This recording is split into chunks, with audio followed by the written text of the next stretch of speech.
Ukoloni ulitufanya kutokujiamini wenyewe hadi hatua ya kuwa na ufahamu mdogo wa historia ya Afrika. Ni neno la Sheikh Anta Diop. Sheikh Anta Diop alikuwa mwanahistoria wa Senegal, mtaalamu wa antropolojia, fiziksia na mwanasiasa aliyesoma asili ya jamii ya binadamu na utamaduni wa Afrika kabla ya ukoloni. Kazi ya Diop inachukuliwa kuwa msingi wa nadharia ya Uafrika. Alizaliwa Tietou, mkoa wa Diourbel, huko Senegal. Diop alikuwa wa familia ya Waislamu wa Kiwolof wenye msimamo mkali huko Senegal, ambapo alisoma katika shule ya kitamaduni ya Kiislamu. Mnamo mwaka 1946, akiwa na umri wa miaka 23, Diop alienda Paris kusoma.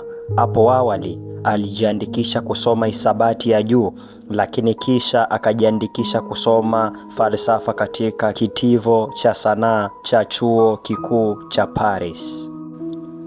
Kulingana na maelezo ya Diop mwenyewe, elimu yake huko Paris ilijumuisha historia, Misri, fizikia, isimu, antropolojia, uchumi na sosiolojia.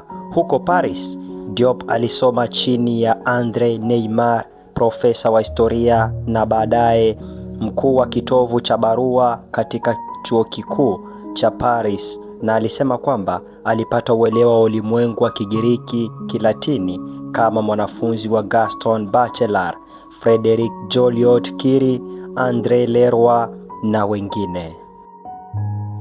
Wakati alipokuwa akisoma, aliona kuna kitu akipo sawa. Shuleni mambo mengi yanaelekea Ulaya, na hii ndio kitu kinachoendelea hata sasa. Watu wengi wanaona mafanikio pale tu inapokuwa imekubalika Ulaya, yaani ideolojia ya Eurocentrism. Mtazamo huo ulimhuzunisha sana, hivyo akaanza idea ya Afrocentrism ambayo inaonyesha kuwa mambo mengi yameanzia Afrika. Na ili kudhibitisha, katika tasnifu yake ya mwaka 1954, Diop alisema kwamba Misri ya kale ilikuwa imejaa watu weusi. Hivyo akaonesha Misri ya zamani ilikuwa na watu weusi, tofauti na gisi dunia ilivyokuwa imeaminishwa kwa muda mrefu. Na akathibitisha hili kwa kupima melanin ya ngozi ya wafu wa Misri ya zamani na ya watu weusi, na matokeo yake ikaonyesha kuwa ukweli ulikuwa ni kwamba Misri ya zamani ilikuwa imejaa na watu weusi.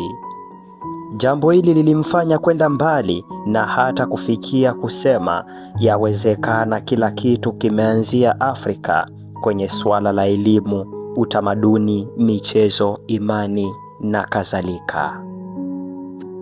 Diop alihudumu kama mjumbe wa kamati ya kimataifa ya sayansi ya UNESCO ya kuandika historia ya jumla ya Afrika mnamo mwaka 1971, na aliandika sura ya ufunguzi kuhusu asili ya Wamisri wa kale katika historia ya jumla ya Afrika ya UNESCO.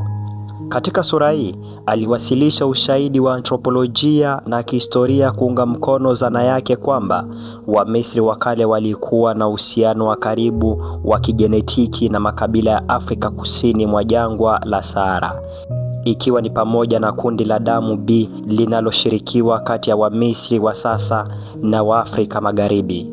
Uwiano wa mwili katika sanaa na maiti za kale za Wamisri, uchambuzi wa hadubini na viwango vya melanini katika maiti kutoka maabara ya jumba la makumbusho la jiji la Paris, masimulizi ya msingi ya wanahistoria wa Kigiriki na uhusiano wa kitamaduni ulioshikiliwa kati ya Misri na Afrika katika maeneo ya totemism na kosmolojia. Katika kongamano hilo, hitimisho la Diop lilifikiwa na mujibu mbalimbali, kuanzia pingamizi kali hadi usaidizi wa shauku. Maeneo mahususi ya kutokubaliana katika kongamano la mwaka 1974 yalihusiana na dhana yake kwamba idadi ya watu wa kwanza kabisa katika bonde la Nile lilikuwa na makabila sawa kuanzia nyakati za Neolithic hadi uvamizi wa Waajemi, na bonde hilo lilikuwa na watu sawa na harakati za watu weusi kutoka kusini hadi kaskazini.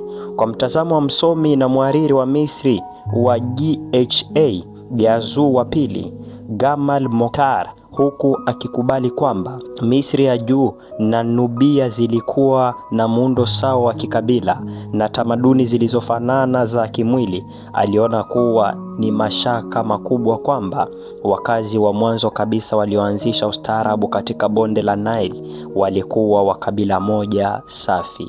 Washiriki wengine kadhaa katika kongamano hilo walishikilia mtazamo kwamba idadi ya watu wa kwanza kabisa nchini Misri wa kiasi kikubwa ilitoka Sahara, lakini ilikuwa na watu kutoka kusini na kaskazini mwa eneo hilo ambalo walitofautishwa na rangi zao. Hivyo siku hiyo Sheikh Anta Diop alithibitishia ulimwengu kuwa Misri ya kale ilijaa na watu wengi weusi na kurudishia Afrika historia yake iliyopotezwa kwa muda mrefu na wakoloni.